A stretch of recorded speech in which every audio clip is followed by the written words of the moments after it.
Hello, it is Ryan, and we could all use an extra bright spot in our day, couldn't we? Just to make up for things like sitting in traffic, doing the dishes, counting your steps, you know, all the mundane stuff. That is why I'm such a big fan of Chumba Casino. Chumba Casino has all your favorite social casino-style games that you can play for free anytime, anywhere with daily bonuses. So sign up now at ChumbaCasino.com. That's ChumbaCasino.com. No purchase necessary. VGW Group. Void where prohibited by law. 21 plus. Terms and conditions apply. Money in the Bank 2025 delivered shocks, stunners, and a return nobody saw coming. Naomi climbs the ladder to destiny. Will Rollins steal the briefcase? And R-Truth flips the script in the most unexpected way. I get twisted with my top three. Matt Burns kicks off our new What If series with a banger. And that's all about what if Seth Rollins jumped to AEW instead of John Moxley. Stay tuned. The truth is about to burn bright.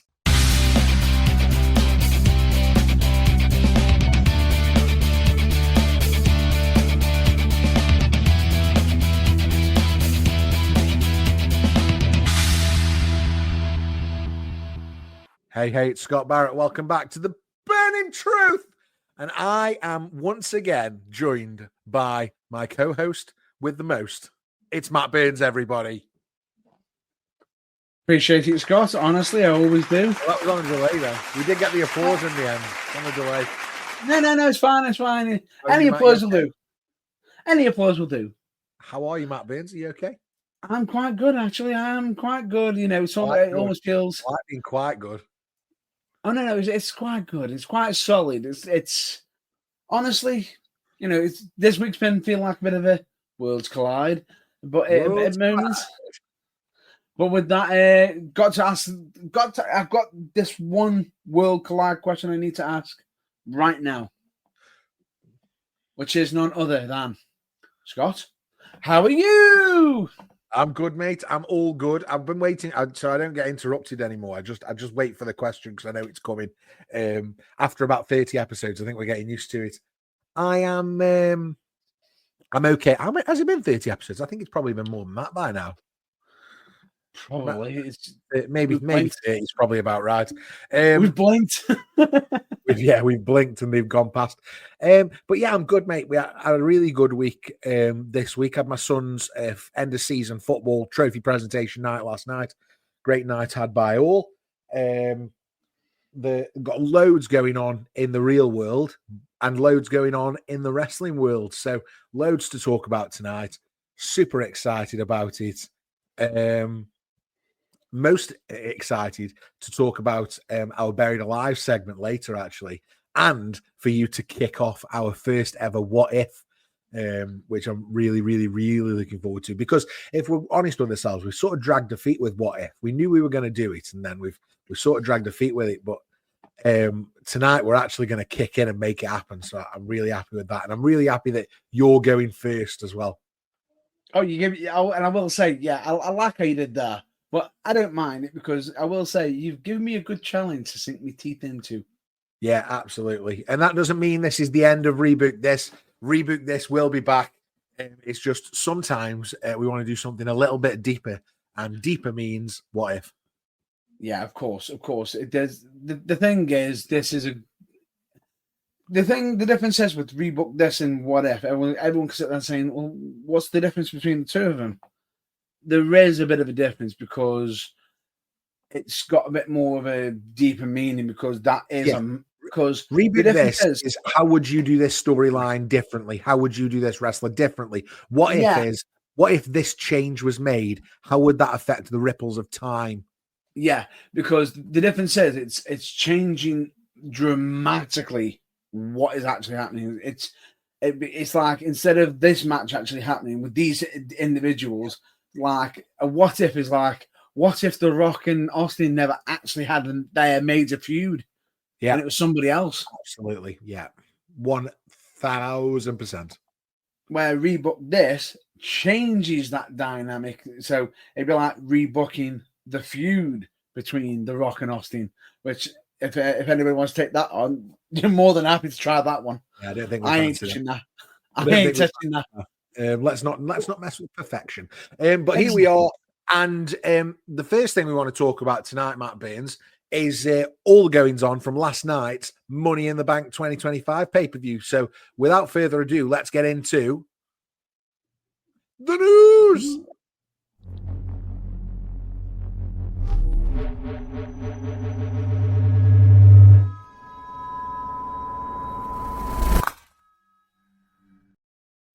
Yes, it's the news. This just in as well. Of course. Oh, yes, sorry, this just in. Also, just just in as an interesting fact for you. Go on. Would you like to know how many episodes we've been on? 39. Oh, this is number 39. There you go. This is number 39. Thanks for joining us for all 39. Equally, there's loads more that we've done on the YouTube. So if you're following us on YouTube, check out the Burning Truth on YouTube for all the extra bits we've done, such as reaction videos, interviews, and all the other stuff that we've put out over the last 9 months. And before actually we go any further, if you are a fan of the channel, please make sure you subscribe, hit that subscribe button below, like the video, and just like Anthony Manzano is. Hi, Matt and Scott. I'm watching you from across the pond in Florida, and I just subscribed to the channel. We absolutely love that, Anthony. We love you for subscribing.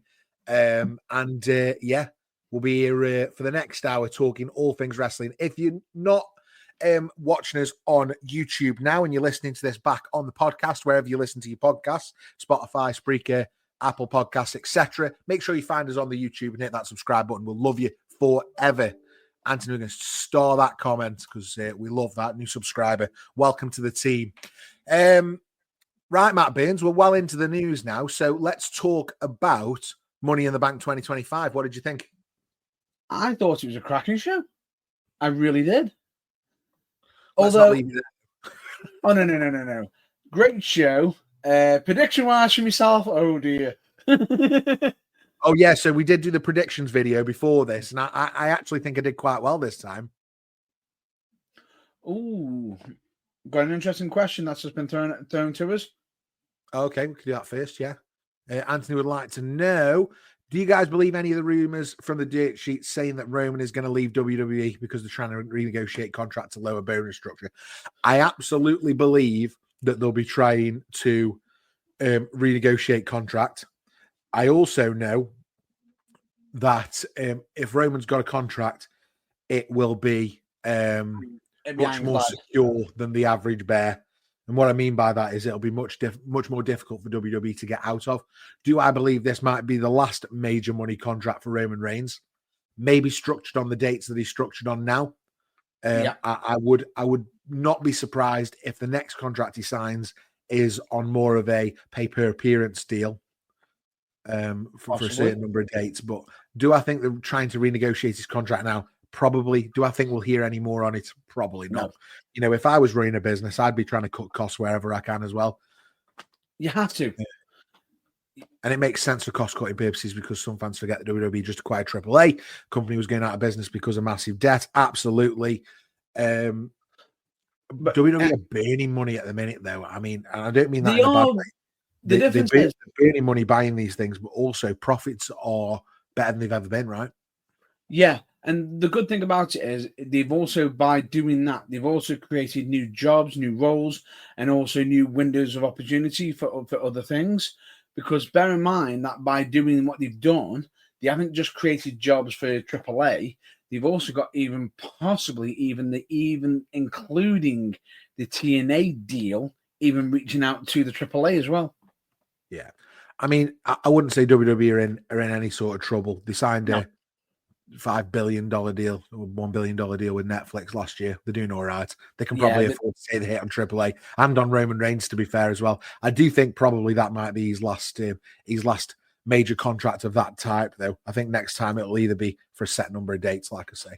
Potentially. Cost-cutting makes sense because there's only going to be redundant jobs when it comes to the acquisition. Listen, I mean, yeah, so they will certainly be bringing what do they call it? Synergies. There'll certainly be synergies where they've got two IT departments and they only need one, for example. Equally, though, AAA does run in a different country and may need may need people on the ground continuously. We just don't know, do we? But yeah, it is interesting. But go on. They sort of do, but the thing is, the interesting fact is for certain events and certain things, they've had to make certain changes. I believe, can you remember the blunder that they did on Raw recently, where they inadvertently announced the reveal of the AAA? Yeah, but I don't think that was a blunder. I think that was literally it doesn't matter. So the amount of people who watch Raw versus the amount of people that watch AAA, no, it's irrelevant. No. Wait for it. It wasn't actually a blunder.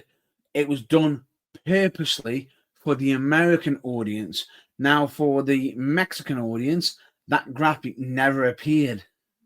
Step into the world of power, loyalty, and luck. I'm gonna make him an offer he can't refuse. With family, cannolis, and spins mean everything. Now, you wanna get mixed up in the family business. Introducing The Godfather at ChumbaCasino.com. Test your luck in the shadowy world of The Godfather slot. Someday, I will call upon you to do a service for me. Play The Godfather now at ChumbaCasino.com. Welcome to the family. No purchase necessary. VGW Group. Void where prohibited by law. 21 plus. Terms and conditions apply. So they were none the wiser, if that makes any sense. And then, do you guys agree? Most people that pacing and production for Worlds Collide was a little bit better and seemed very slow paced in Money in the Bank. I think all WWE PLEs, since they went down to this 5-match structure, have seemed slow paced. It seems like wrestling is wedged in between a massive infomercial. However, I don't dislike it because I don't feel like I don't get fatigue. I don't get wrestling fatigue halfway through the shows anymore because I know they're going to be over in less than 3 hours. And I know I'm only going to have to watch 5 matches. So in that case, although I haven't seen Worlds Collide, by the way, I only had sort of a chat with Matt earlier on who has watched it. But if you're asking me about the pace of WWE PLEs in general, yeah, they've slowed down, but I don't necessarily think it's much of a bad thing. Maybe that's if I'm honest with you, with what they did with Worlds Collide, and a lot of people sitting there thinking that Worlds Collide felt like it was more vibrant and everything. It only looked more vibrant because it was something new. In actual fact, it wasn't as quick paced as what everyone thought it was. It was only quick paced because of the actual style of the wrestlers as well. So that's why it might seem a little bit different to a degree. Which you're always going to get with Lucha Libre anyway, right? Yeah, you always are. And the funny thing about it is, I think the whole 5-match card thing is actually done wonders for Worlds Collide and also Money in the Bank because it allows some breathability. If that makes any sense. 100%. Shall we, though, Matt Burns, just to cut you off just there, shall we get onto Money in the Bank and start talking through the matches? Because otherwise, I was just about to negate straight into it. And more than anything, I want to talk about how much closer I am in terms of the prediction scores now versus where we were before. So let's get on to the matches. What did we start with at Money in the Bank? Right, we started off with the women's Money in the Bank match. Oh yeah, epic, excellent match to start off with. And I thought this when they rolled it on the show actually, and this was coming on first. I was like, yeah, this is the perfect opener. Roxanne Perez, Stephanie Vaquer, Julia, Alexa Bliss, Naomi, Rhea Ripley, bring it on. I think this was the perfect match to open because independently, I felt as though this, out of all the combatants, they didn't have as many of the combatants really in animosity with each other, if that makes any sense. There's not a great deal in terms of personal issues currently, if that's what you're asking. Yeah, honestly, it really was. And I believe he's just got another comment as well. Yeah, Nick Todoro, welcome, Nick. What's up, guys? Great show. Thought Money in the Bank was good. Thanks for your comment there, Nick. Welcome to the family. If you just subscribed. For me, I think the fact is, it was going to be chaos. Everybody was going to be aiming for everybody. And I think the bits that we got from each of them was really, really interesting because... Yeah. Go on. And we both absolutely got this wrong on the predictions, right? We both got it absolutely wrong. Yeah, I mean, just to give a bit of context, we did the predictions episode. You can go back and watch that on the channel. But I'll hold my hands up. I thought they've brought Stephanie Vaquer up. She's lost the NXT title. She is going in. She's going to be Miss Money in the Bank. It's happening. And then when she hit Rhea Ripley with the on the ladder, no, the push up on both the move that I can only describe as the Devil's Kiss. The Devil's Kiss on Rhea Ripley on the ladder. I thought this is it, but not to be. And if I'm not mistaken, Matt Baines, you predicted that Roxanne Perez was coming away with this one. I honestly thought Roxanne Perez, and to be honest with you, I feel as though she stole the actual show on the match for how much she was all over the place, hitting a Saiyan moonsaults on Rhea Ripley while she's on a ladder. Incredible. That was arched. Then hitting pop rocks on a bridge ladder, while also at the same time Alexa Bliss is doing the exact same thing, but cold code red. Yeah, which was I just thought stereo code reds, but yeah, very, very, very, very good match. And I think the right winner as well. When I actually sat back and reflected afterwards, and I saw Naomi holding the briefcase, and I think Michael Cole even called it out. He said, forget her attitude, forget whatever. This is a woman that's worked really hard to be where she is today. And was putting her over, if you like, at the end. And I think, for me, Naomi, deserved winner. Really happy to see where this goes. If I'm Tiffany Stratton, I'm worried about Naomi. But then again, with Naomi, for how much of a chaos she is, I wouldn't just say Tiffy should be the only one to be worried. Io should be worried as well. There you go. Great match, that one, but 0 points for either of us on the predictions. 0 points for us either, and I will say, like you just said, the right winner, and I thought it was a nice touch, the fact that they actually pointed out that she's the one who got the most experience. Yeah. Because she's been in the most and not won it, where you got Alexa Bliss who had won it. Yeah, absolutely. And if you guys are watching along live, if you've got thoughts on who you thought were winning, maybe you thought it would be Naomi, maybe you thought Rhea Ripley was going to take the win, Alexa Bliss, maybe you had different thoughts, get them in the chat. We'll talk them through, because for me, I thought Stephanie Vaquer was an absolute cert. I would have put hundreds of pounds on that last night. It was to be honest with you, as much as I could sit there and say I'm upset that Roxanne Perez didn't get the win, I can't be mad. It was a great opening match. Yeah. And do you know what's really interesting with that one, actually? There was nobody there that didn't deserve to be. And in probably contrast to the men's Money in the Bank match, where there was probably 2, maybe 3 of them that I thought, what are they even doing in this match other than filler? In the women's, any of those 6 could have come away with the briefcase, and I would have been a very happy man. Yeah. And in fact, I'd probably give the women's match maybe 4 out of 5 sausages, 4 out of 5 bangers if I was gonna rate it. Solid. Yeah, I think so. I think it was really, really good. Perfectly acceptable wrestling to start us off on Money in the Bank. Do you want to talk us through how we got to the second match on the card, Matt Baines? Only because, again, I haven't seen Worlds Collide, so I only got the hype package before the match, and I'm sure you've got your own thoughts on this. And then once you found out this was going to happen at Money in the Bank, what would you have predicted beforehand? And for the guys in the comments too. Oh, I was already saying it as it was happening. I was like, absolute no way Dominic is losing. Well, give us the background on what happened, Matt Baines. What happened? There was a 6-man tag, which was Octagon Jr., Aerostar, Mr. Iguana against the Latino World Order, which is Dragon Lee, Cruz del Toro, and Lindsay Dorado. This is at Worlds Collide, yeah? At Worlds Collide. Opening match. Yeah. As well. Great back and forth. Plenty of action.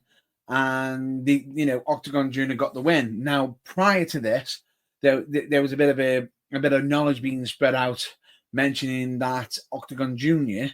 is a massive fan of Rey Mysterio and everything.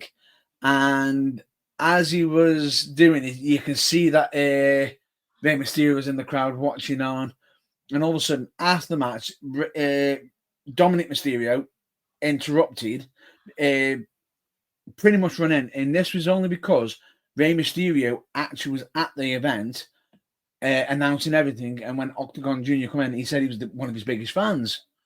Now, because he's one of the, he says he's a big fan of Rey Mysterio, Dominic took umbrage to that, dove in the ring and started beating down on him and put on the mic and sat there saying to him, "Really, you're a fan of a deadbeat dad?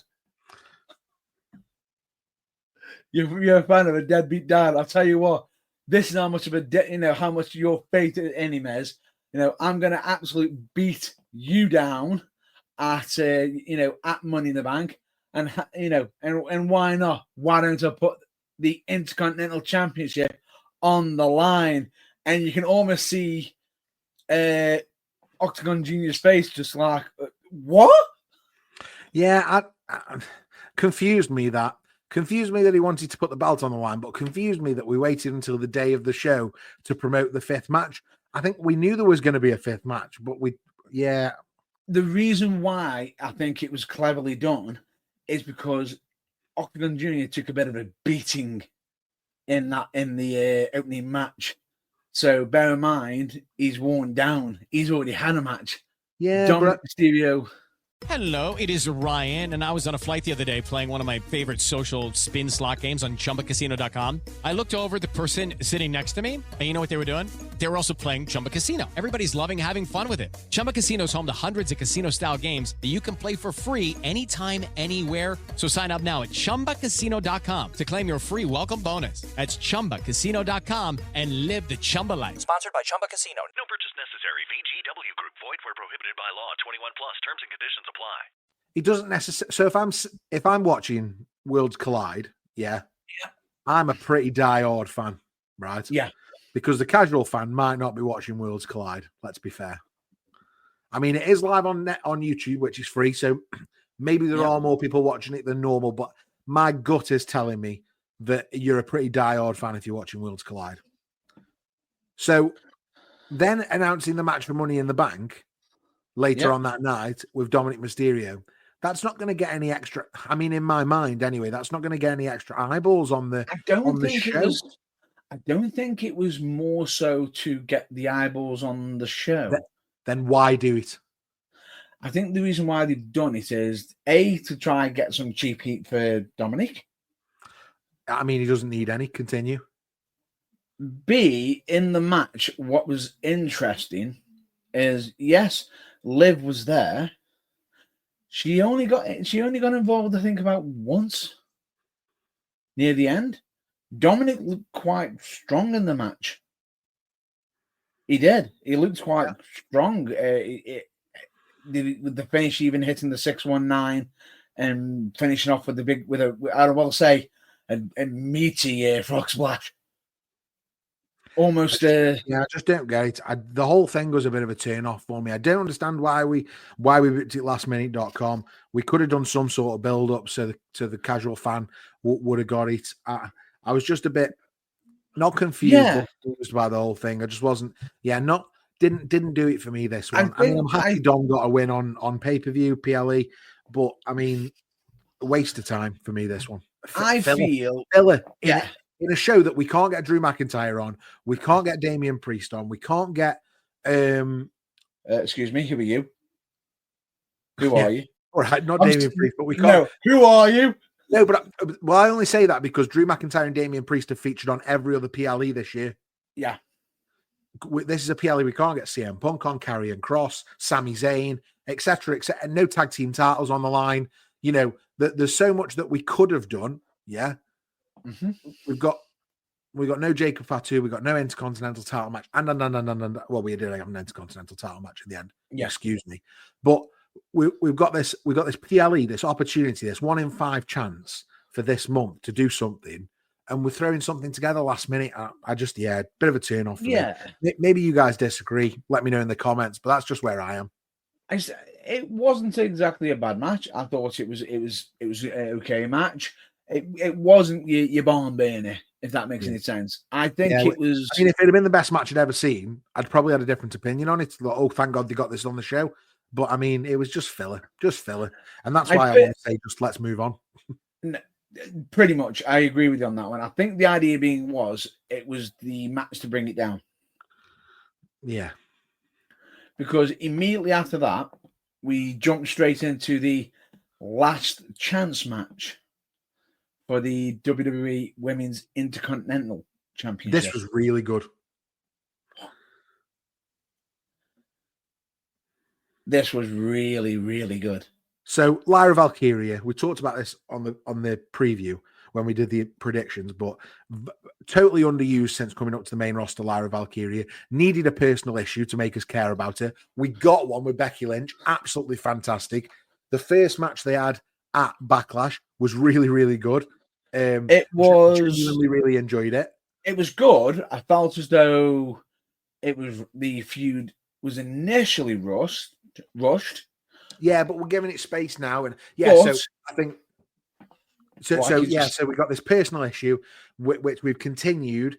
We now got the second match, and you could feel it within the story told in the ring. You could feel the intensity that they brought with the story.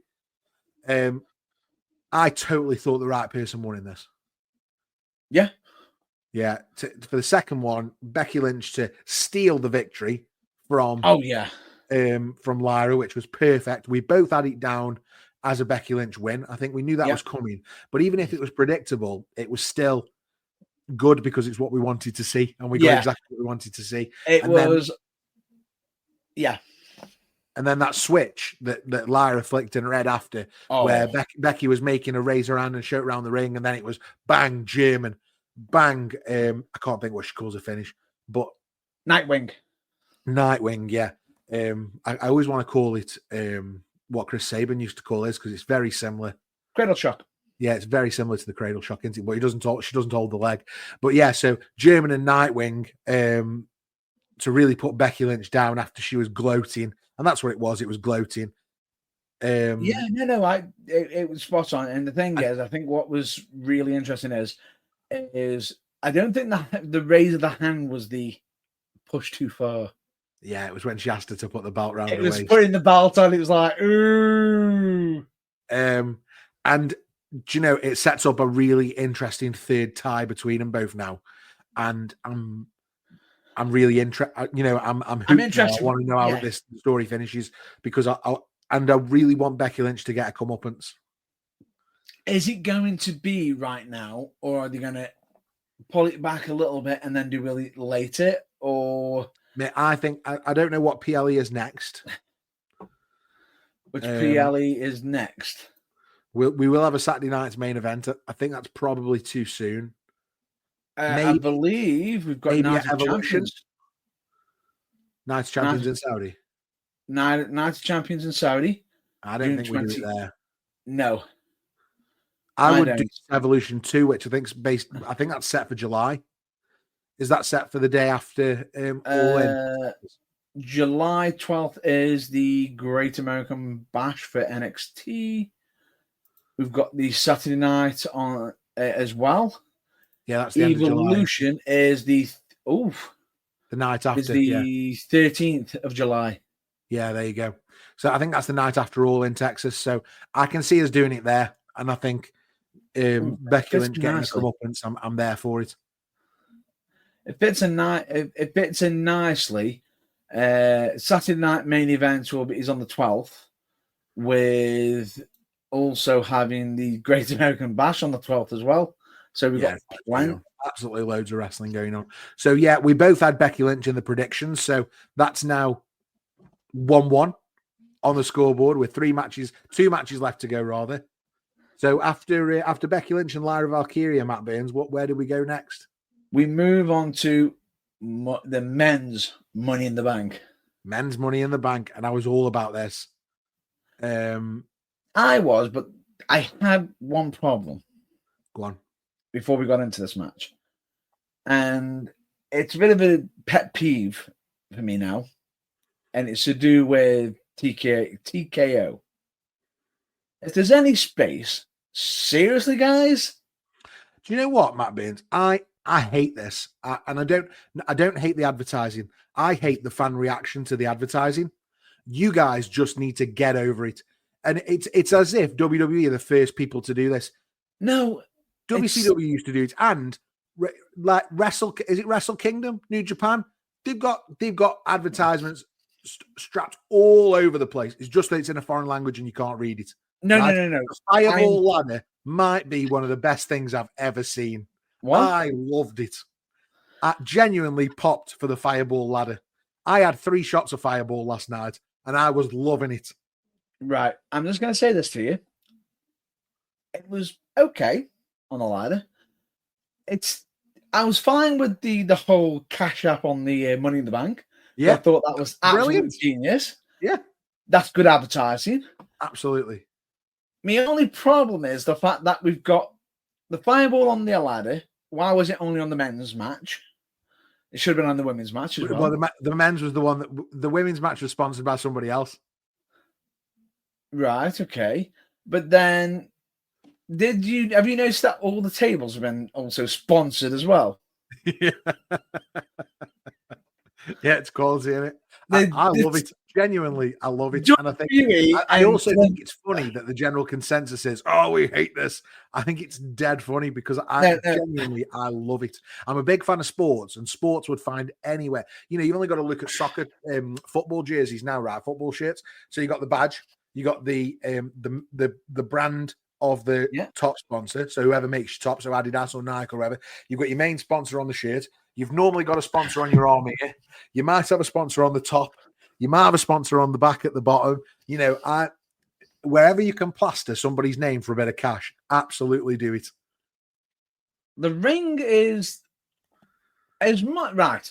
The ring being littered with the adverts, I didn't mind that. I'm fine with that. It just got to the point where I'm sitting there thinking to myself, are they going to start pulling out chairs? And, you know, somehow it's going to be stack 'em and dack 'em. You better believe they will, yeah. Hello, it is Ryan, and we could all use an extra bright spot in our day, couldn't we? Just to make up for things like sitting in traffic, doing the dishes, counting your steps, you know, all the mundane stuff. That is why I'm such a big fan of Chumba Casino. Chumba Casino has all your favorite social casino-style games that you can play for free anytime, anywhere with daily bonuses. So sign up now at ChumbaCasino.com. That's ChumbaCasino.com. No purchase necessary. VGW Group. Void where prohibited by law. 21 plus. Terms and conditions apply. I want them pulling out chairs that are. I want them pulling out wooden chairs that are plastered with oak furniture land on them. You know, stuff like that. Just like, I want the whole thing. I want everything branded. Coming soon. Why can I just see it? An oak chair.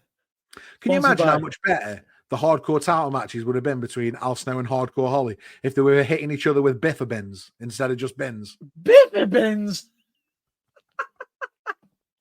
You know what I mean? So I don't mind the advertisement, but what did you think of the match? So for me, I said it earlier on, but there was 3 filler competitors in this one and 3 that could have won the match, right? So we got Solo, LA Knight, and Seth Rollins that could have all won the match. And then there was El Grande and Mera Gable.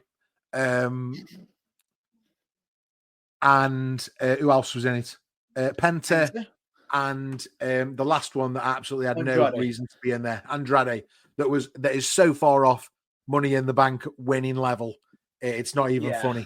I'm not mad that he was in the match, but it was obviously filler and he was never going to get anywhere near the title. It wasn't like the women's where anybody could have won it.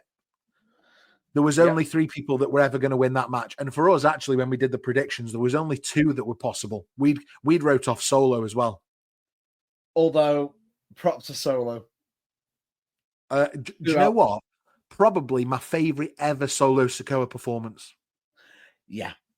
And the weird thing about it is when he was doing Penta and like the hot, brilliant. The facial expressions. He is so good. He's so underrated. funny. Totally underrated. And I'm intrigued now, actually, that we stopped looking at Solo Sikoa as we tried to force him to be Jacob Fatu. Yes. And actually, if we just let him be himself, he's fabulous. He's funny as hell. Yeah, he is. He's genuinely funny. He is genuinely funny as hell. And as I was watching him, he's literally doing the pants to go, putting the stomp in. It's like you can see, not just that, you could also see the fun on his face. Yeah, I think he's more confident in his role now than he's ever been, and that's brilliant to see. Genuinely, I think Solo Sikoa had almost written him off towards the end of last year. I feel as though we're getting.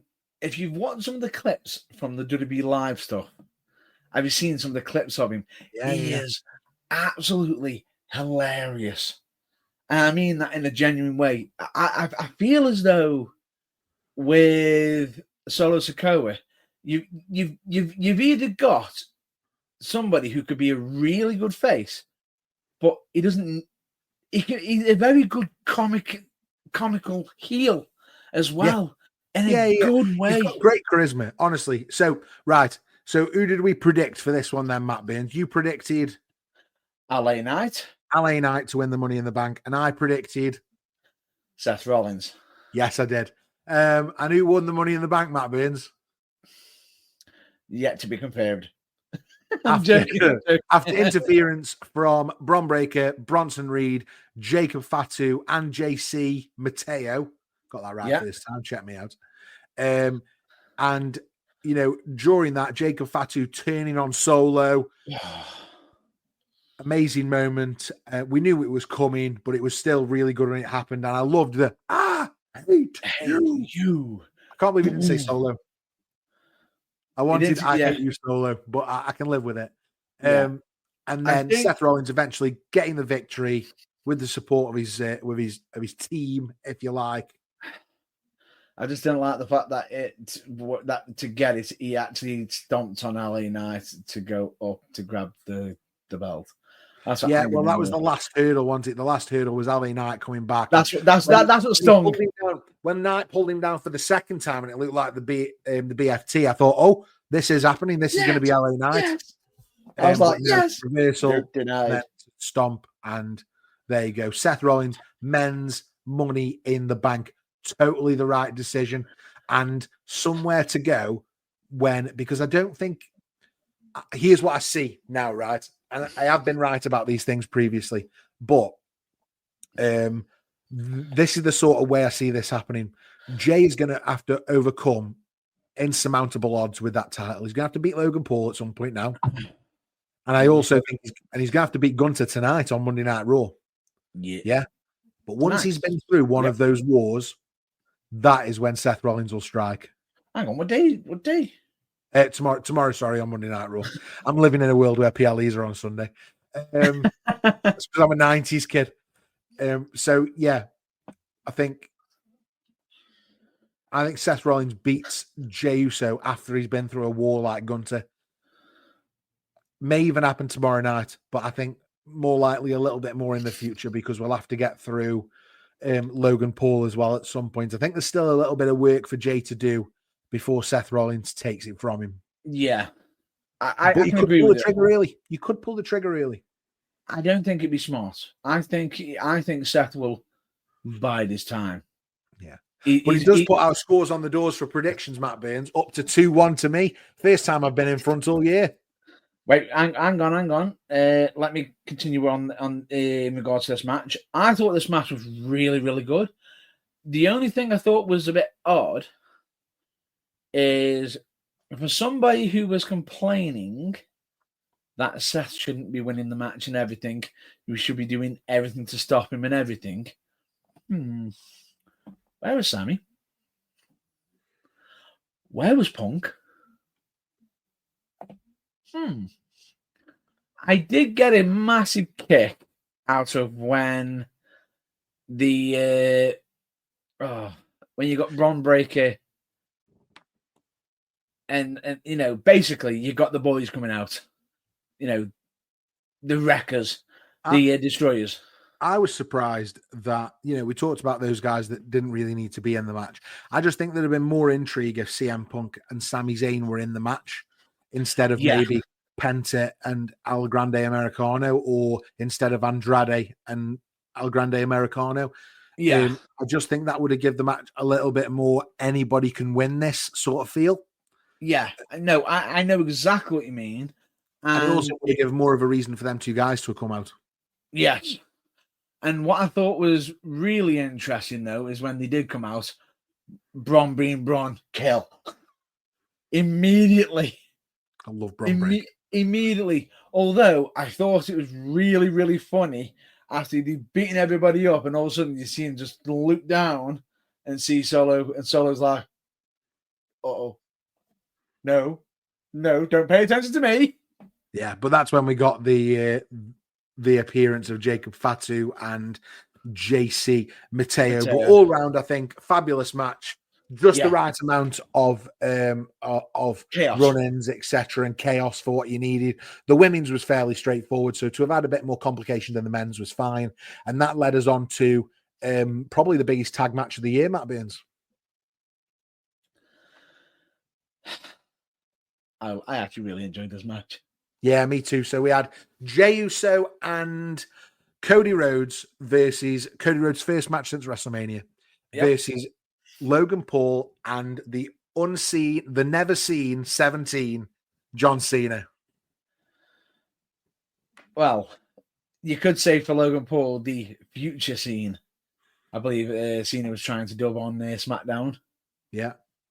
Honestly, I thought this match was absolute brilliance. And I thought it was interesting because, yes, Logan Paul had a mistake in the match. He had one mistake in the match. Did he? Yeah. He went for a certain lariat that he normally does over the ropes. Oh, is that when Uso caught him with the kick? Instead, yeah. I think. No. Cut him some slack. Is what I'm saying. I mean, I didn't stand. I wasn't the agent for that match. I don't know that was supposed to happen. You weren't the agent for that match. You don't know that was supposed to happen. No, you're guessing that's a botch. No, I think it was a really well-timed super kick. I wouldn't be surprised if it wasn't a botch. No, even what I'm saying is, and this is what I'm saying is, just from the reviews of others, I'm just saying, if it was a botch, back off, right? Because personally, I don't think it was a botch, because I think what ended up happening later on in the match is to just go to show, yeah, you doubted him now. He just proves you're all wrong. He's made you all fools. Do you know what? My favorite bit of the match was the integration of that drone. Yeah. I thought that was fabulous. And I don't think you could have done that with anybody else but Logan Paul. And it was really special, that was. And the superplex, or in fact, it was a super duperplex, actually, wasn't it? Because it was from the very top. The very top. Splash as well, which come out of nowhere because you're following that drone camera. You don't even know that Jay's gone to the top rope and hit that Uso splash. Absolutely fabulous. Loved the whole thing with the drone. Thought Logan Paul's performance was excellent. Thought John Cena was in the form of his career, quite honestly. Yeah. I thought he was really good last night. I thought Hello, it is Ryan, and I was on a flight the other day playing one of my favorite social spin slot games on chumbacasino.com. I looked over at the person sitting next to me, and you know what they were doing? They were also playing Chumba Casino. Everybody's loving having fun with it. Chumba Casino is home to hundreds of casino-style games that you can play for free anytime, anywhere. So sign up now at chumbacasino.com to claim your free welcome bonus. That's chumbacasino.com and live the Chumba life. Sponsored by Chumba Casino. No purchase necessary. VGW Group. Void where prohibited by law. 21 plus. Terms and conditions apply. Yeah. Cody showed why he was so good chasing the title last time. I thought he's even his entrance was really emotional. Yeah. And I wasn't expecting it to be, but yeah, really enjoyed that. And Jay is still such a crowd favorite to the fans in the arena. Did you see his entrance before he came out through concessions? There was a security guard literally having to force people back. Yeah. Like, it goes. The thing is, I know some people have said he's not a proper champion. I'm sorry. Yes, he is. I mean, and let's be really fair to him. He's not the WWE champion, and we can say what we want about both the world champions mean as much as the other, but they don't. Right? Let's just be really clear. The world heavyweight title is number 2. Jey Uso is the number 2 world champion right now. And I'm okay with that. I think it's a really good position for him. He's still, for me, he's still the most over babyface in the arena any night. He should be that champion. What more can I say? What more can I say? You can say, Scott, I got this one wrong on the predictions. The Asai moonsault pretty much was absolutely epic from Logan Paul. Fabulous. At first, I thought to myself, he's going a bit hot. Never mind. Perfect landing. Yeah. You know, he perfectly landed it. Would you like to know how perfect he landed it? As perfect as you predicted it. Yeah, absolutely. And I did, because I said Cody would beat John Cena clean. And to be fair, he did. Crossroads 1, 2, 3. Forget what came before. That's what happened. What was your prediction, Matt Burns? You predicted John Cena win. I predicted John Cena win and Logan Paul. I still think it should be, because I think the referee was he was paid off. Let me be honest now, Rad. So I predicted Cody to beat Cena clean, and that's not the truth. That's not what happened. The truth will set us free. Let's talk about the truth, Matt Burns. Do you like that? Weaved it in. The truth is that we got that's a segue. That is a segue of segues. Yeah. The truth is that we got Ron Killings, R-Truth, back in WWE as a surprise return. Totally took out John Cena. Takedown in the ring, a few shots, got up, got the championship belt, nailed Cena with the belt, and then revealed himself to be Ron Killings, R-Truth. And the place went nuts for it. Now, was it a work? Wasn't it a work? We'll never really know the truth. The dirt sheets can say what they want. We'll never really know. We can say what we want. Do you think it was a work? Yeah. I think we were totally worked. And you know what? I'm okay with it, because they're the best ones. I don't think it was a work. I think it was a bit of a last minute call because of a change. However, if it was a work, I will hold up my hands and say, I absolutely love being worked on that. Absolutely. Genuinely. Fabulous. Genuinely. Now, what I thought was interesting about this, and bear this in mind, that Ron Killings, well, R-Truth is a comedic individual. Yeah. Right? In that moment, did he look like a comedic? Now, he hasn't always been a comedic individual. That's just where he's fell over the last 4 or 5 years, right? Yeah. But he hasn't always been a comedic character. But he didn't seem like one at all this week. And this is why you think we're going to do the name change to Ron Killings, right? Yeah. I think they're doing the name change. But as they do the name change, I think they're going to be bringing up his history as well. Yeah. Because you know what I think? I think before we go any further, just with R-Truth specifically, I think I shared with you earlier on. If I was going to go anywhere with R-Truth now, if I was booking, he's had this amazing support. If I was going to do anything with R-Truth now, I would turn him heel very soon and align him with John Cena. That's what I would do. But keep everybody guessing, because the momentum of that return will not be sustainable. You need to switch it up and do something different. So for me, personal now, I would probably wait until we do Cody Cena again and have Truth be the reason that Cena retains. Maybe that's what listen, I'm just throwing stuff out there and seeing what sticks. But I do think it's really interesting. Possibly, but then again, there's also the whole TNA dealership as well. I feel as though he can fit in there quite nicely, because he is a former TNA world champion, or should we say NWA world champion. I think do you know what? I think that's a bit beneath him, to tell the truth. I think he's a much better character than that. But anyway. No, I agree. This match, I would give, again, probably 4 sausages, 4 bangers. And in fact, if I was going to rate the entire event, Matt Burns, I would have given it 4 out of 5 bangers. This might be my favorite PLE of the year so far. I really enjoyed it.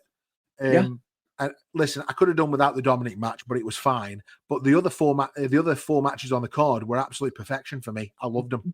Basically, what you're saying is if the Dominic match wasn't there, it's still 4, and the fact that he is there is still 4. Yeah, Absolutely. And predictions-wise, it went really well for me as well. Out of the 4 that we predicted, I got 3 right. And you got how many right, Matt Burns? 1. And that brings us up on our predictions now. The scores on the doors are 20 points for Matt Burns in 2025 and 16 points for Scotty Barrett. So I'm only 4 behind now, Matt Burns. I'm on the comeback.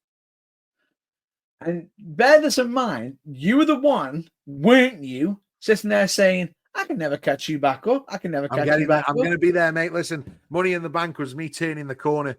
Second half of this year, I'm coming for you. No, better yet. What you've just done is you just cashed in on me, haven't you? Ah, nice. Very nice. And may I say how sexy you look in that picture, Matt Burns. Now, we're running a little bit over at 47 minutes, Matt Burns, so we're probably going to have to take something out of the show. So we're going to come back and do Buried Alive another time. But right now, I think it's really important that we do the top 3.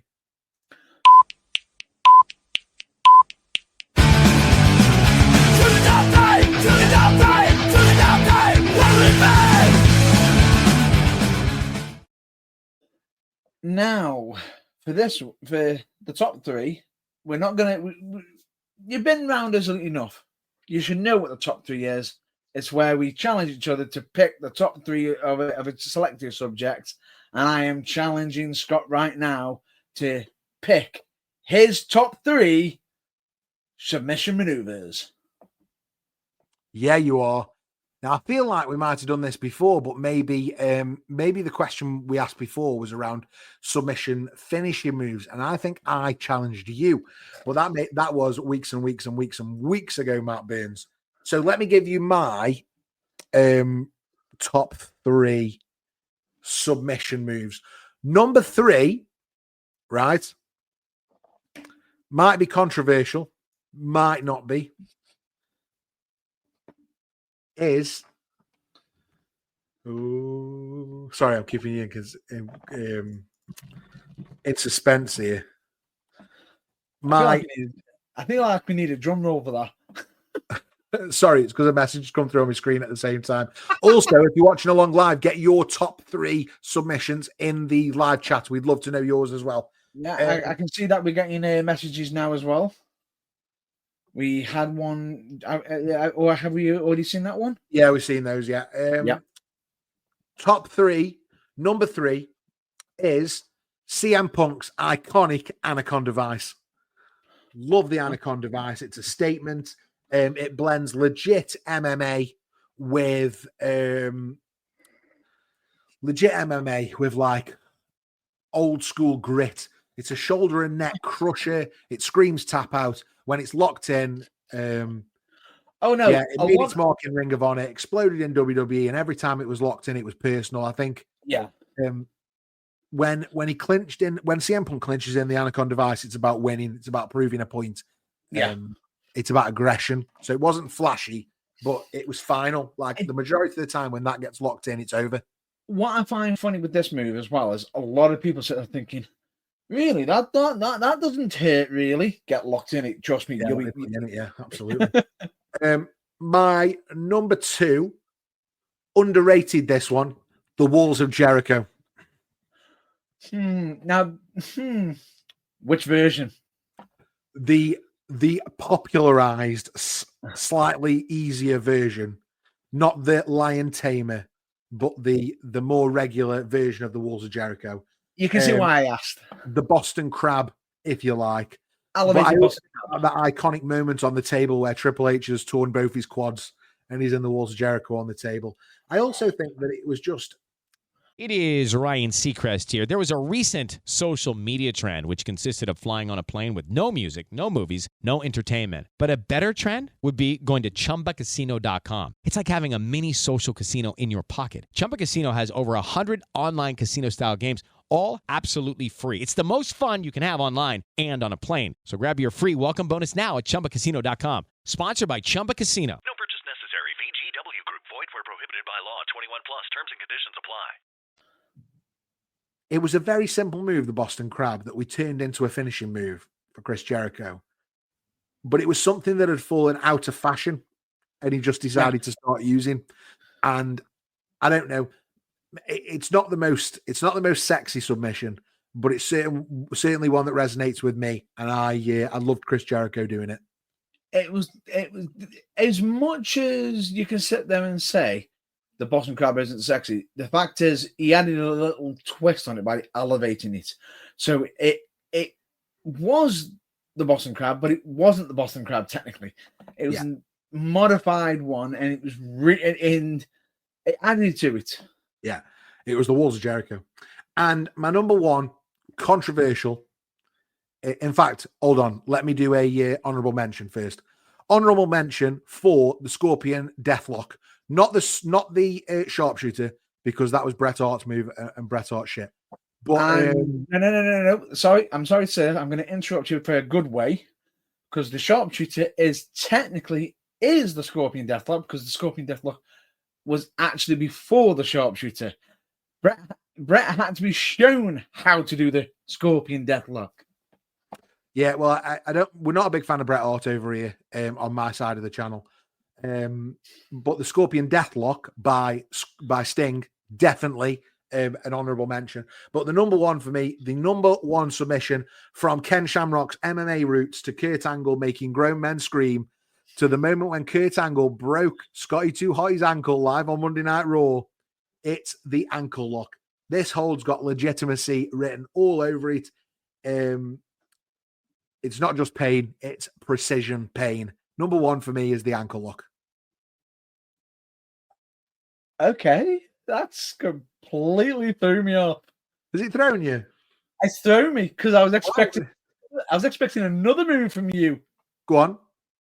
I was expecting a certain move from, woo! Oh, the figure four. Listen, I love the figure four, but it's nowhere near, it's not the ankle lock. Do you know what I mean? Do you know what the biggest problem with the figure four is?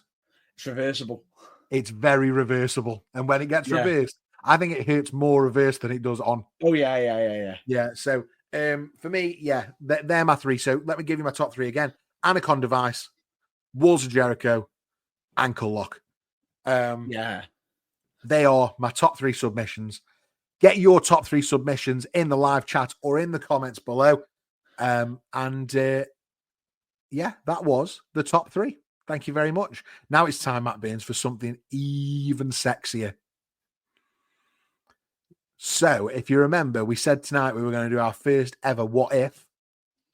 And the What If I am challenging you to tonight is, what if it hadn't been Jon Moxley who jumped ship from WWE to AEW?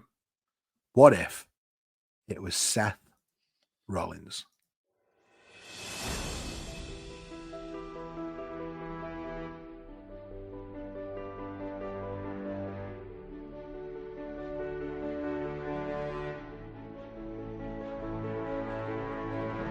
Wrestling history is built on moments, decisions that shaped careers, defined eras, and changed the business forever.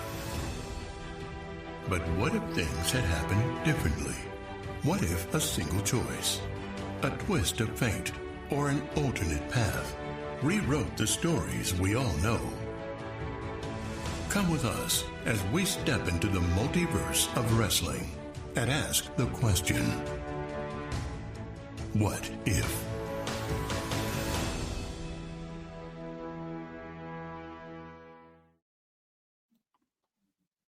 What if, Matt Burns? I'll let you take it away. Well, bear this in mind, ladies and gentlemen, boys and girls. I will say this. If Jon Moxley didn't go into AEW, that means he would still be Dean Ambrose. Now, Seth Rollins would be during the time before the whole original plan of when John left, or should we say Dean Ambrose left WWE. Seth was actually the WWE Universal Champion at this time.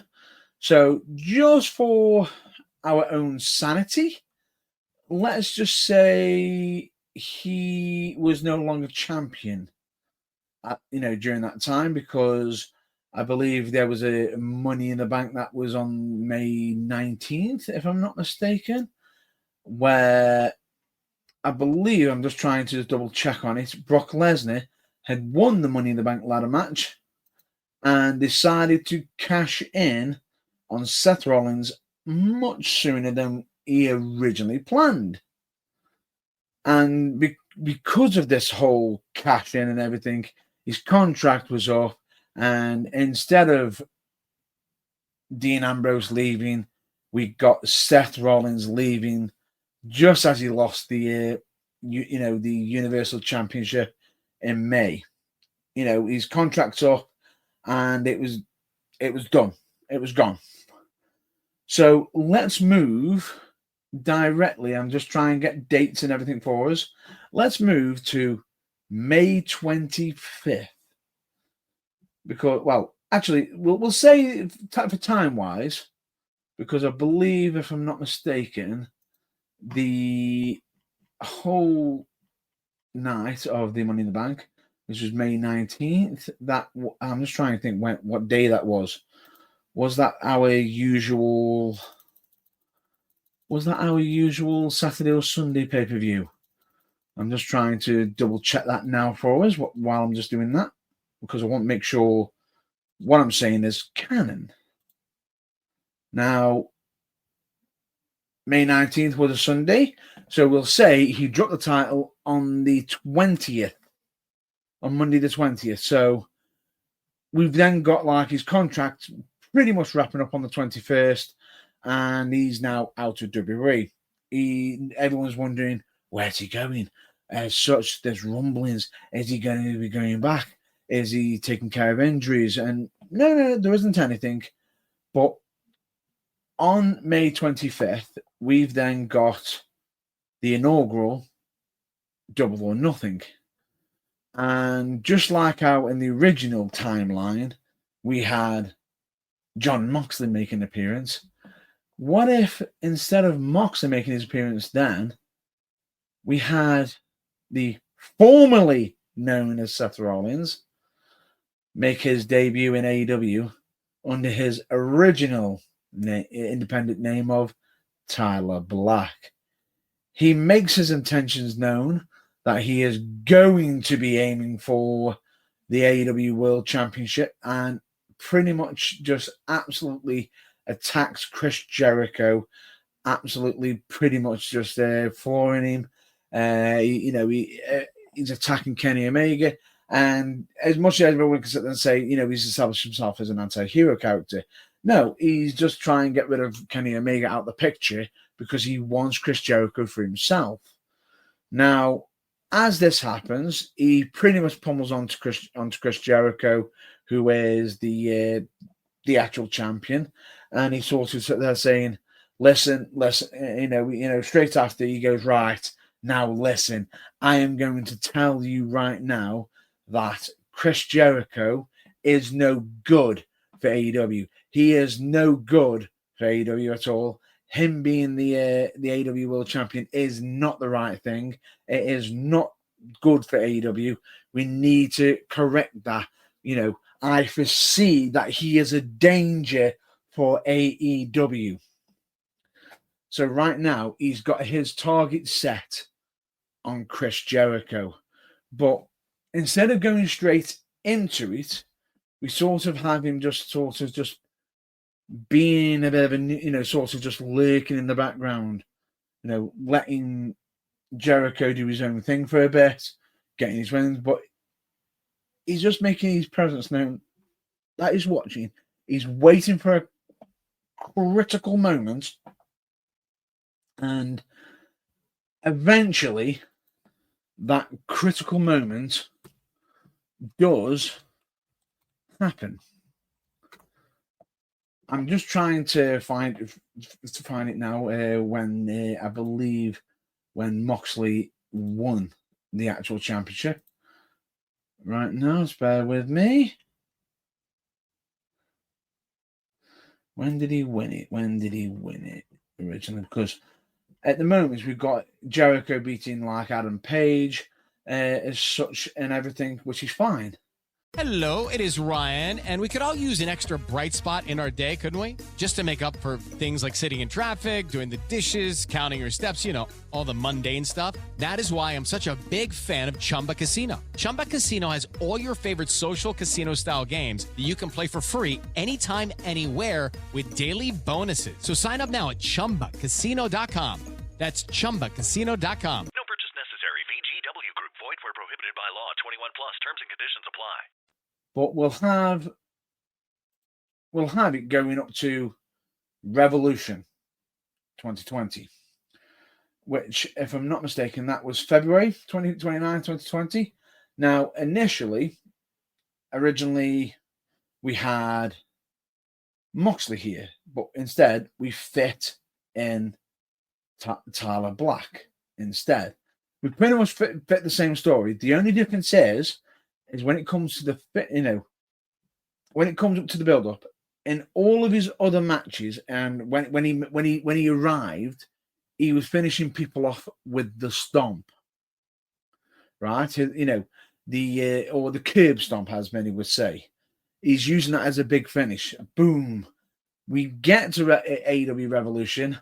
He nails Chris Jericho with the stomp. It's not enough. So he's got to one-up it.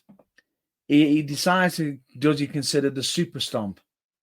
He does nail the super stomp, but at the time, Chris Jericho had backup, causing distractions, and it was enough to pretty much allow Chris Jericho to get that last kick out, that last breathable second kick out. Desperation setting in. It's kicking in. And immediately we see that switch click off in Tyler Black's head. He goes, I know what I need to do now. I know what I need to do. And everyone thinks, what's he going to do? Is he going to hit a pedigree? Is he going to hit another stomp? No. It looks like he's setting him up for some sort of like suplex maneuver. As he lifts him up, he decides to drop him into a brainbuster, but as he's doing it, he's landing Jericho into a small package at the same time, into his old classic finisher, the dreaded God's Last Gift. And as he hits this is what nails, pretty much was the last nail in the coffin, pretty much gets the 1, 2, 3. He gets the win. He gets the championship. He is celebrating, overjoyed that he has beaten Chris Jericho, and in his mind, in his vision, he has stopped Jericho from ruining AEW.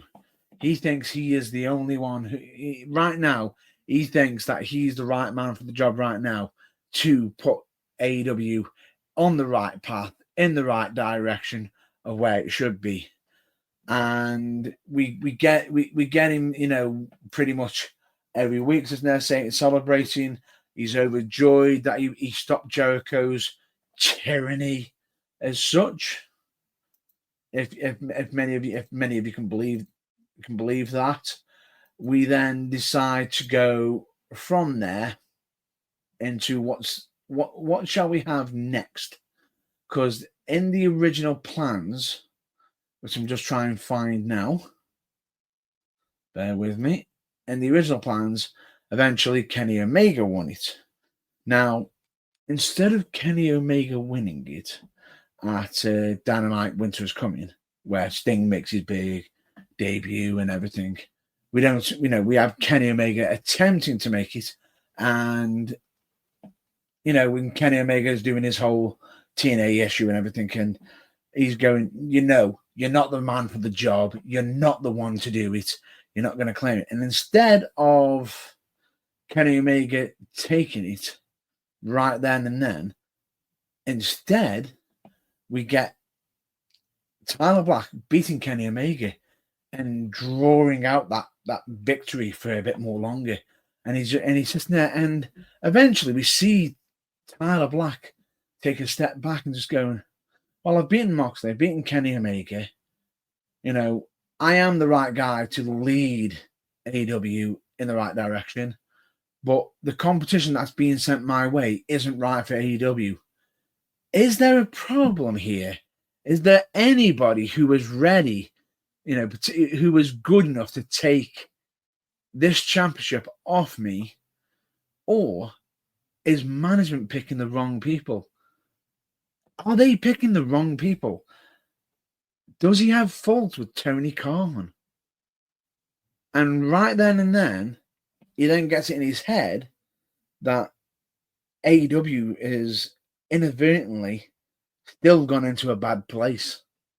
It's still gone into a wrong direction. And he's foreseeing the future that AEW is not going to be able to survive under Tony Khan's vision, under Tony Khan's watch. So he now, in his mind, thinks that Tony Khan should be removed from management. So he's now challenging authority, just now saying, no, I want Tony Khan out of his authority position because he is not right for AEW. He is lining up challengers who aren't right for the job. We need we need the vision. I need to be using my vision to protect AEW from Tony Khan. And he actually believes it. He believes in his vision that if Tony Khan continues to be in power, whoever does take the belt off him, if it's one of the people that Tony Khan's picked, he envisions it going into a complete chaos and into the wrong direction. So we then get him sitting there starting talking about he wants to bring somebody in, someone who has got potentially just as much wealth, who's probably got better understanding of the business. And everyone's sitting there thinking, who could they be on about here? Who are they talking about? You know, could it be Eric Bischoff? No. Could it be Ted Turner? No. He decides to sit there and say he wants to bring him in once he's removed Tony Khan from his power. But he feels that if he doesn't, you know, he needs to get the name out immediately. So instead, it is then decidedly said he will reveal it down the road when the time is right. So now we've now got Tyler Black turning heelish on Tony Khan, who now sit there thinking, I need to get this belt off Tyler Black, you know, to defend AEW. You know, could he leave with the AEW championship with this new business partner he's supposedly stacking himself with? That could do some serious damage potentially. So he's just now thinking, who do I get? Start setting up number one contenderships quickly, and eventually we get Hangman Adam Page being built up. As they're building him up, you know, you've got Tyler Black is now saying, cryptically sitting there saying, Hangman, you ain't so innocent. You ain't the man to take me down. You're not you're just a Tony Khan lackey, you know, regardless of whatever cowboy stuff you want to try on me, I am going to beat you. It doesn't matter. So we start keep building up and building up and building up. Eventually, just as it comes to be, we get Hangman Adam Page fighting against Tyler Black. And just as it looks like we're going to get the buckshot lariat and he's about to get the win, we get a hooded figure literally trip up or stop Hangman Adam Page from literally doing the flip over or tripping him up to get Tyler Black to hit God's last gift to successfully defend the championship and literally just sit there and say, you are done. Back of the line. doesn't matter.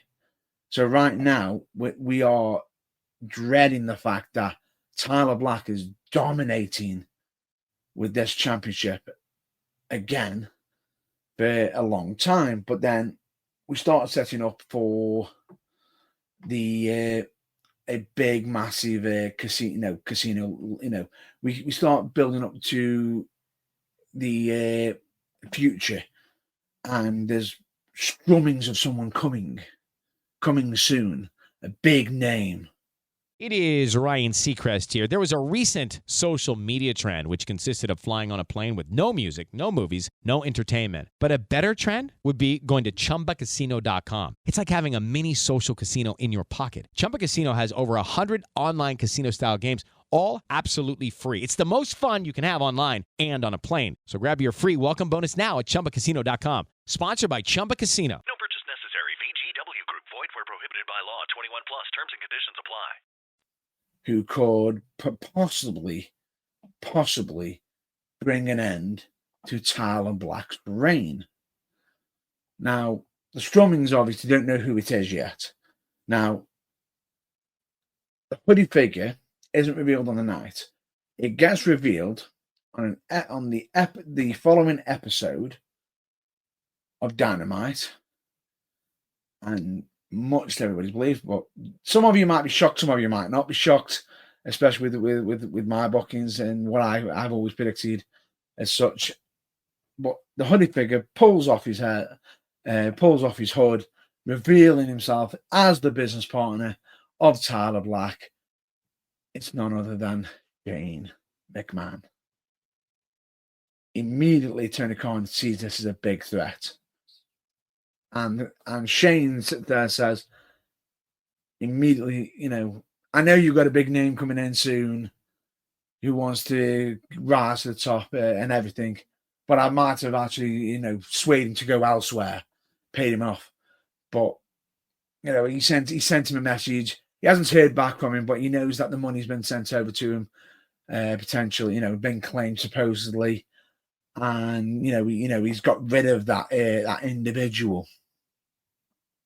So who have you, you've got nobody for us. You've got nobody for us. So it looks like, there's no challenger. So immediately you got Tony Khan panicking, setting up a tournament, but Seth decides in the final of this supposed tournament, that was meant to be leading up to one of the big events. He doesn't think any of them worthy. He pretty much interrupts it, puts him down. But as it gets put down, he puts the challenges down. You're not worthy of it. Nobody is. No one can beat me. No one is not even the best in the world can beat me. As he says that, we get static on the screen. We get the lights dimmed down low. And it is suddenly then revealed that the individual who was supposedly meant to have been turned away by Shane McMahon hasn't turned away and has decided to arrive in AEW regardless. CM Punk. Immediately, Tyler Black is livid over this. He is pretty much absolutely livid over this. He is screaming at Shane. I thought you said this was a done deal. I thought you said this was a done deal. He took the money. He took the money. For Punk to literally come out with the bag of money, and you see Shane literally go, see, he's got the money. He's got the money and everything. He's like, yeah, and you can see it looks like Punk is bought, but he ends up opening the bag and starts throwing out the money pretty much left, right, and center and says, not for me. Thanks for the donation, pretty much. Shane's now living that he's just lost a lot of money. He's just lost a big chunk of his change. He's not happy. Tyler Black's absolutely livid, but Tony Khan is absolutely beside himself with the fact that he's got CM Punk come in and he is a potential top contender to consider taking on Tyler Black and hopefully try to bring an end to this dominating reign. So right now we are deciding to we're building up to potentially AEW Revolution. I believe this match in 2022. So Tyler Black's had a really good reign right now. And right now, instead, it is CM Punk in the main event against Tyler Black. And it's going back and forth and everything. And he is clutching to try and get this championship. Now, we literally say it's literally to a point where Punk, it looks like Punk has to win. But unfortunately, on this one, Tyler Black robs him blind, cheating again. Shane gets involved, and you've got Tony Khan, who's absolutely livid, and he literally says, "You see, not even the great one, not even the greatest of the greatest could beat me." But Punk decides to sit there and say, "You know what? I've had enough of this. One more, double or nothing." But this time, dog collar match for the championship, and you've got Tyler Black saying, "Really? That's not even worth. You're not worth my time. You're beneath me. I've already beaten you." And he just goes, "No. Let's see it." And just as you think, he's struggling, he's thinking, "Do I put myself on the line?" And everything. Tony Khan comes out and goes, "You face Punk one more time. If he wins, he becomes AEW World Champion. If he loses, I step down and Shane McMahon steps in." Immediately, Tyler Black is frothing at the mouth because that's perfect for him. That gets the biggest threat, the biggest thing he wants out. Because remember, in his vision, that Tony Khan is not good for AEW. And he wants to automatically put Shane McMahon in, which is what he wants. His vision, he decrees that his vision is right. He's saying it's right that if Shane's in, he can save AEW. So instead, it's all down to this. May 29, 2022, Tyler Black's had a thunderous, record-breaking championship reign. It is Punk versus Tyler Black for the AEW World Championship and potentially for the control of AEW in a dog collar match. And we know these two individuals in our current timeline will be absolutely brutal with each other. They are brutal. It is a absolute dogfight of a match, back and forth and everything. We then get Shane trying to get involved and everything, but eventually Tony Khan finally decides to call for assistance, calls for help, and the one person he ends up asking for help from is none other than Chris Jericho, to give assistance to CM Punk to bring Tyler, to help bring Tyler Black's reign to an end. And much as soon as Shane is getting involved, we get Chris Jericho's music hit, and he comes down to negate Shane McMahon from being involved, gets him gone, and it's looking like we're now down to 1-on-1. We get Tyler Black lifting up CM Punk, it looks like he's going for the, God's last gift immediately, for him to slip behind, pick up GTS. But then Punk sits there and thinks, no, this is personal. Picks him up again, puts the chain round his knee, GTS's him again, with the chain on his knee and then slowly drags Tyler Black's pretty much lifeless body as he taps all four corners to earn the victory and become the new AEW World Heavyweight Champion.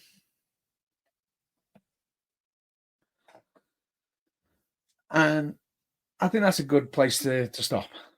Well done, Matt Baines. What do you think? First, what if? Brilliant, mate. Thanks for starting us off. I think some really good stuff in there. What we're not going to do with What If is rate live on the podcast. That's not what we're going to do. What we are going to do is we're going to ask anybody who's watching and anybody who's listening later to get onto the YouTube page and post what you think of Matt Baines. What if Seth Rollins moved over to AEW instead of John Moxley in the comments below? So what are your thoughts on that? And what would you give it out of 5 bangers? You know, 1 banger being the worst, 5 bangers being epic. What would you give him out of 5 bangers? I'm not going to do that today, but certainly I want everybody watching to do that because I thought that was brilliant. Really well done, Matt Baines. And we've absolutely smashed it tonight overall, I believe. So I think it's time that we go home. Pretty much, I think that's a wrap for this episode. Honestly, I appreciate that you've all listened in. But if you could all please do us one massive favor. Pretty much, why don't you help us get to 1,000 subscribers on YouTube, if you could please? We would be very grateful. Currently at 240. Every single subscription helps. So please hit that subscribe button for us. Hit the like button and share these videos. We'll love you forever. Just do all the good stuff, yeah? We're just 2 guys who love talking about wrestling and want our dream to continue. So please hit that subscribe button, like if you do, and we'll love you forever. Pretty much. You can also catch us on all the socials, Matt Baines. Yes, you can. And to find us, you've only got to look for one thing. Do you know what that one thing is? The championship belt, which is right. Type in The Burning Truth wherever you are on the socials and look for the championship belt. We're everywhere, literally everywhere there's social media. We are there. Type in The Burning Truth and look for the championship belt. You can also find us on our website, www.theburningtruthuk.com, for all latest information, blogs, videos, and everything else possible ever, including our merch store, where you can get fabulous designs such as the one Matt Baines is wearing there. And Matt Baines, I think that's something you say about now. Pretty much. But more importantly, please keep the fire burning with the support and love for wrestling. And of course, don't ever forget the FTBA. And in case you don't know what that means, it of course means don't forget to be awesome. Excelsior! The truth will set you free.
Hello, it is Ryan, and we could all use an extra bright spot in our day, couldn't we? Just to make up for things like sitting in traffic, doing the dishes, counting your steps, all the mundane stuff. That is why I'm such a big fan of Chumba Casino. Chumba Casino has all your favorite social casino-style games that you can play for free anytime, anywhere with daily bonuses. So sign up now at ChumbaCasino.com.